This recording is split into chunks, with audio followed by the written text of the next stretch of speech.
Hello friends, welcome to trend invest. तो दोस्तों, कल 14 जुलाई के लिए मार्केट की एनालिसिस करेंगे, लेकिन उसके पहले देखते हैं कि आज मार्केट में क्या हुआ, मार्केट ने कैसे रिएक्ट किया था। तो निफ्टी का देखिए, निफ्टी ने जो ओपनिंग दी थी वो 16,128 पे ओपनिंग दी थी और 16,140 का हाई बना के निफ्टी ने 15,950 का लो लगाया और फिर 15,966 पे फाइनली क्लोजिंग आई।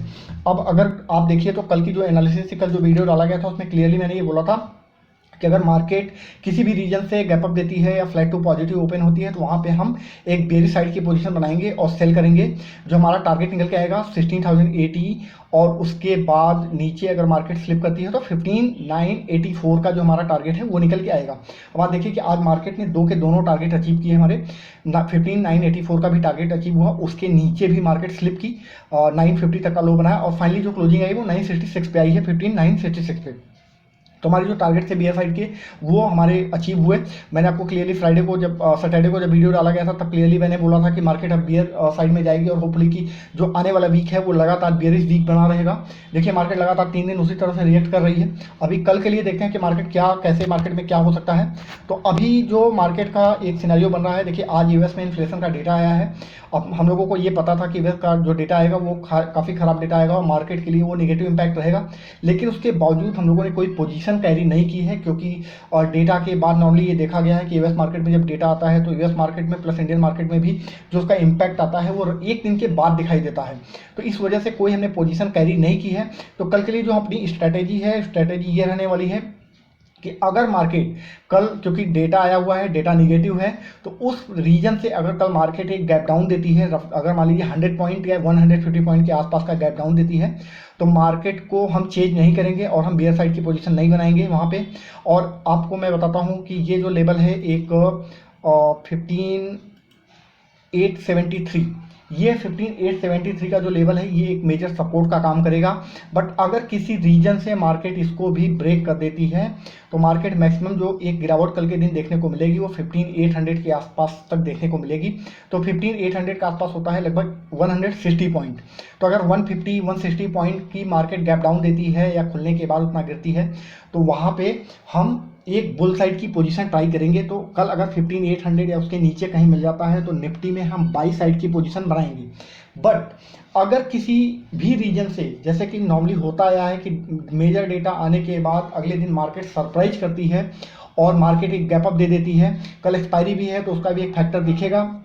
तो अगर किसी भी वजह से मार्केट एक गैप अप देती है तो 16,100 के आसपास अगर मार्केट अपने को मिलती है तो 16,100 के आसपास हम बियर साइड की पोजीशन बनाएंगे। लेकिन हाँ, उसके लिए भी हम ये देखेंगे कि मार्केट में किस तरह से मोमेंटम बन रहा है, प्राइस एक्शन क्या कह रहा है, वो सारी चीज़ें देखने के बाद ही हम सेल करेंगे। तो अगर सेल साइड की पोजीशन गैप अप होती है तो वो चीज़ें मैं वीडियो बना के शॉर्ट्स में डाल दूंगा और टेलीग्राम में भी अपडेट कर दूंगा। हालांकि पिछले 2 दिन से मैं शॉर्ट वीडियो या नहीं डाल रहा हूँ क्योंकि कुछ ऐसा था नहीं, जो भी डेटा थे वो मैंने पहले ही वीडियो में बता दिए थे। लेकिन हाँ, कल कुछ मूव ऐसे आएंगे जो कि पहले से प्री डिसाइडेड नहीं है तो वो चीज़ें मैं शॉर्ट वीडियो के थ्रू जरूर डाल दूंगा। बट ये 2-3 जो मोटे मोटे लेवल्स हैं ये याद रखिए कि 15,800 के अगर आसपास मिलता है तो वहाँ से बाई साइड की पोजीशन हम ट्राई करेंगे और अगर 16,100 या उसके ऊपर कहीं भी दिखता है तो वहाँ से फिर से हम एक बेरिश साइड की पोजीशन बनाना शुरू करेंगे। बट अगर मैं मार्केट सेंटीमेंट की बात करूँ तो कल एक इवेंट की वजह से भले ही मार्केट नीचे गिर जाए बट मार्केट थोड़ा यहाँ से बाउंड देना चाहिए, ऐसा दिख रहा है। तो इस बात से इसको ध्यान रखिएगा। अगर निफ्टी का ऑप्शन चेन देखते हैं कि निफ्टी का ऑप्शन चेन क्या कह रहा है, तो ये निफ्टी का ऑप्शन चेन रहा। अभी आप देखिए कि 16,000 पे 98,000 कॉन्ट्रैक्ट के कॉल राइटर यहाँ पे अभी भी बने हुए हैं, लेकिन उसके साथ जो पुट राइटर हैं वो भी अभी डटे हुए हैं। 58,000 कॉन्ट्रैक्ट यहाँ पे भी खड़ा हुआ है। हालांकि 32,000 कॉन्ट्रैक्ट आज इन्होंने क्लोज किया। अगर आप देखें तो 75,000 कॉन्ट्रैक्ट 5900 पे भी ओपन है। और हालांकि उसके अंगेंस्ट अगर आप कॉल राइटर देखें तो कॉल राइटर नहीं है, 13,000 कॉन्ट्रैक्ट ही खड़े हैं, जबकि मार्केट 15,966 पे क्लोजिंग हुई है। अगर मार्केट बहुत ज़्यादा बेरिश सेंटीमेंट होता तो हो सकता है कॉल राइटर कैरी करके ले जाते, बट ऐसा जो ऐसा कुछ दिख नहीं रहा है। और वहाँ पे 15,800 पे आप देखें तो 1,01,000 राइटर हैं।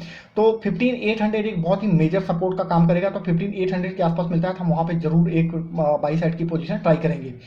अब अगर बात करते हैं कि बैंक निफ्टी क्या कह रहा है, तो बैंक निफ्टी का चार्ट ओपन करते हैं।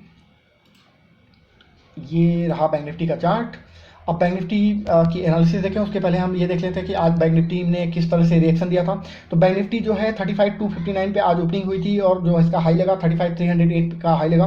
फाइनली जो इसका लो लगा था 34,752 का लो लगा और जो क्लोजिंग आई 34,827 पे क्लोजिंग आई। अब अगर आपको याद हो कल मैंने ये बोला था, बहुत ही क्लियरली बोला था, अगर मार्केट किसी भी रीजन से फ्लैट टू पॉजिटिव ओपन होती है या मार्केट गैपअप के साथ ओपन होती है तो वहाँ पे हम 35,250, 35,260, 230, 200 के ऊपर जहाँ भी मिलेगा हम सेल करेंगे। जो अपना स्टॉप लॉस रखेंगे वो 35,310 का हम स्टॉप लॉस रखेंगे। अगर आप देखें तो 35,308 का ही हाई लगा है, अपना स्टॉप लॉस कटा नहीं और मार्केट ने जो हमारे जितने भी टारगेट मैंने दिए थे सारे के सारे अचीव हुए। 34,772, 34 या 34,800 और 34,700 का टारगेट दिया गया था आपको, उसके ऊपर 35,000 का एक टारगेट दिया गया था, तो वो सारे के सारे अचीव हुए। 34,752 का लो बना। तो बैंक निफ्टी ने भी सारे टारगेट अचीव किए और निफ्टी ने भी सारे टारगेट अचीव किए। अब कल के लिए बैंक निफ्टी क्या कर सकती है कि बैंक निफ्टी देखिए, बैंक निफ्टी अभी बहुत ही मेजर सपोर्ट पे बैठा हुआ है।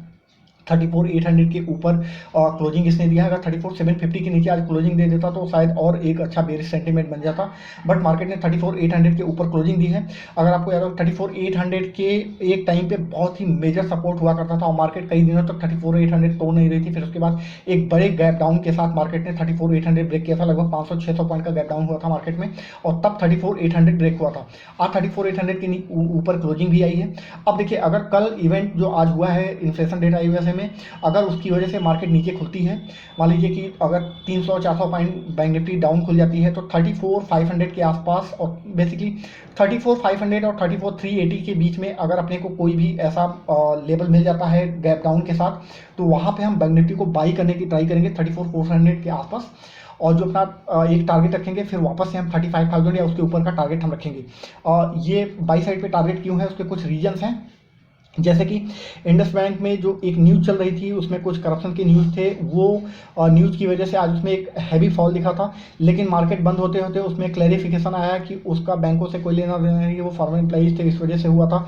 तो उसमें जो आज गिरावट हुई है शायद उसमें कल एक तेज़ी देखने को मिले, उसमें रिकवरी आए। उसके अलावा एचडीएफसी बैंक भी सपोर्ट पे है, वहाँ से भी एक एचडीएफसी बैंक में भी रिकवरी के चांसेस दिख रहे हैं। कोटक बैंक का आने वाले 2-3 दिनों बाद कोटक बैंक का रिजल्ट आने वाला है। कोटक बैंक ऑलरेडी बहुत ही मजबूत बना हुआ है, तो कोटक बैंक में भी तेज़ी बनी हुई है। तो ये सारे फैक्टर्स ऐसे होंगे कि अगर इवेंट की वजह से गैप डाउन होता भी है तो ये मार्केट को फिर से ऊपर खींचने का ट्राई करेंगे।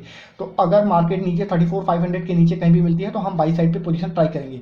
यहाँ पे दूसरा सिनारियो ये बनता है कि अगर मार्केट किसी भी रीजन से सरप्राइज करने की वजह से गैप अप ओपन हो जाती है तो मार्केट अगर 35,100 के आसपास मिलती है तो वहाँ से हम एक फिर से बेयर साइड की पोजीशन ट्राई करेंगे।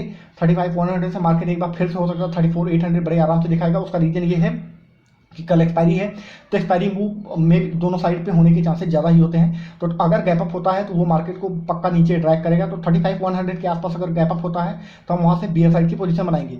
अगर बात करते हैं कि बैंक निफ्टी का ऑप्शन चेन क्या कहता है, तो बैंक निफ्टी देखिए अभी बैंक निफ्टी पे आप देखो कि 35,000 पे जो 85,000 के कॉल राइटर खड़े हैं। आप देखो कि यहाँ पे जो सबसे इंपॉर्टेंट पॉइंट निकल के आता है कि मार्केट 34 और 35,000 के काफ़ी नीचे क्लोज हुआ है, 200 पॉइंट नीचे क्लोज हुआ है। उसके बावजूद इतना हैवी कॉल राइटर यहाँ पे दिख नहीं रहे हैं, बहुत ही कम कॉन्ट्रैक्ट है। उसके अलावा आप देखो 35,000 पुट राइटर भी 50,000 कॉन्ट्रैक्ट अभी भी खड़े हुए हैं, 35,000 हालांकि क्लोज किए गए हैं। उसके अलावा आप नीचे आके देखिए तो 34,800 पे भी अभी पुट राइटर बने हुए, 54,000 कॉन्ट्रैक्ट यहाँ पे भी खड़ा है। तो ये सारे कहीं ना कहीं एक मेजर इंपैक्ट डालेंगे जो मार्केट को ऊपर की साइड ले जाने की ट्राई करेंगे। तो बैंक निफ्टी में भी अपना जो टारगेट है जो स्ट्रैटेजी है वो यही है कि 34,400 के आसपास अगर मिलता है तो वहाँ से बाई साइड हम लेंगे। अगर 35,100 या उसके ऊपर कहीं गैप अप के थ्रू दिखता है तो वहाँ से हम बेयर साइड की पोजीशन ट्राई करेंगे।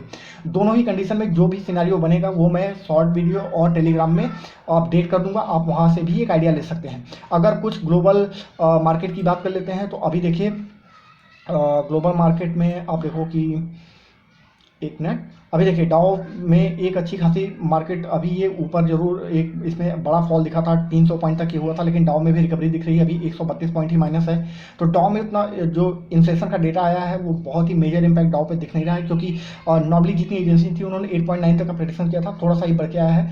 तो उसका एक इंपैक्ट दिख रहा है। जो मेरी एक मतलब कि एनालिसिस रही है मार्केट को देख के, मार्केट की जो ऑब्जर्वेशन रही वो यही रही है कि यूएस मार्केट में जब भी कुछ होता है उसका इंपैक्ट एक दिन बाद ही आता है। तो होपफुली कि इन सब का इंपैक्ट फ्राइडे को बहुत हैवी देखने को मिलेगा, तो उसके लिए तैयार रहेंगे हम। अभी अगर कमोडिटी में भी देखते हैं तो कमोडिटी में आप देखो कि क्रूड है, क्रूड में भी बहुत ही मेजर इम्पैक्ट नहीं दिख रहा है, क्रूड में भी थोड़ी थोड़ी रिकवरी आ रही है, ये भी हो सकता है $100 के नीचे आज स्लिप कर जाए, तो इसका भी इंडियन मार्केट पे एक असर दिखेगा। करेंसी देख लीजिए, तो करेंसी में भी जो INR है उसमें भी एक रिकवरी दिख रही है, थोड़ी सी रिकवरी है, इसका भी इम्पैक्ट इंडियन मार्केट पे देखने को मिलेगा अगर अपसाइड के लिए। डॉलर इंडेक्स से देखिए, डॉलर इंडेक्स में भी एक गिरावट दिख रही है। आज जो इसने हाई बनाया था वो 108.4 तक का, 108, ये देखिए 108.58 का इसने हाई लगाया था आज, और अभी 107.61 पे ट्रेड कर रहा है, तो इसमें भी एक अच्छी गिरावट देखने को मिल रही है, ये भी इंडियन मार्केट पे एक अपसाइड के लिए पुश करेगा। तो ये जो एनालिसिस है इससे आपको कल ट्रेड करने में हेल्प मिलेगी।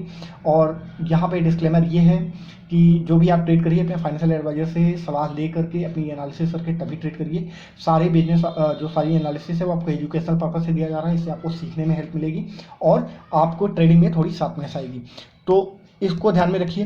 बाकी टेलीग्राम जरूर ज्वाइन करिए, अगर कंटेंट अच्छे लग रहे हैं तो चैनल को शेयर भी करिए लोगों के साथ, ताकि उनको भी थोड़ी हेल्प मिले। आने वाले दिनों में जो लॉन्ग टर्म या शॉर्ट टर्म के जो शेयर की एनालिसिस पहले हम लोग डालते थे वो फिर से हम लोग डालना शुरू करेंगे, उससे आपको इन्वेस्टमेंट में भी हेल्प मिलेगी, क्योंकि आज तक चैनल पर जितने भी हमने एनालिसिस डाली है शेयर्स की उन सब में बहुत ही हैवी परफॉर्मेंस दी है। लेटेस्ट हम लोगों ने मिर्जा इंटरनेशनल दिया था, आप देखिए कि मिर्जा इंटरनेशनल 78 to 90 के आसपास मैंने दिया था, और अभी कहाँ 250 के आसपास पहुंच गया है। तो क्या सॉलिड उसने दिया है, उसने ऑलमोस्ट डबल से भी ज़्यादा रिटर्न उसने अब तक दे दिया है 8-9 महीने में। तो इस तरह की जो एनालिसिस होगी वो आगे भी मिलती रहेगी, और तो चैनल को सब्सक्राइब जरूर करिए। तो आज के लिए इतना ही, थैंक यू।